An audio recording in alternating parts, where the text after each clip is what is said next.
If you have an Xbox Live Gold card you want to use, keep watching and I'll show you how to redeem it so you can start playing with friends online. This tutorial applies to codes found on physical cards and other delivery methods like email. Today I have an Xbox Live Gold card that was emailed to me, and here's the code I need to redeem. On the Xbox, select and open the Store tab.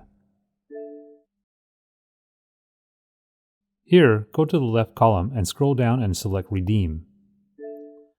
This is where I'll enter the code from my email. An important thing to know is that official Xbox Live Gold codes are 25 digits long.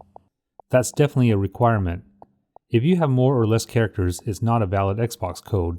Codes that are not 25 digits will have to be redeemed on the website that issued them before you will be sent an official code. When done, select the Enter button on the bottom right. At this time, it's a good idea to confirm the Xbox profile that will receive the gold status. This is important because the subscription will be activated on this account, and there's no way to transfer Xbox Live Gold to another Xbox account if you redeem to the wrong one. So if this email is incorrect, cancel and then log into the correct user profile before redeeming the code. I know I have mine right, so I'll select Next.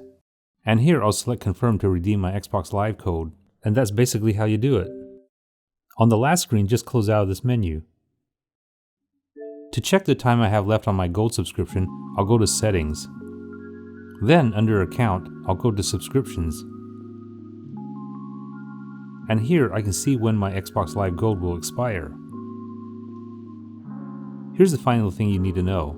You can redeem up to 3 years worth of Xbox Live Gold in a single user account. The subscriptions will just add up, but can never exceed 3 years in total. So hold on to additional codes and redeem them later if you have more than 3 years worth. If this video was helpful, please give me a thumbs up and hit the subscribe button to stay up to date on all my weekly videos.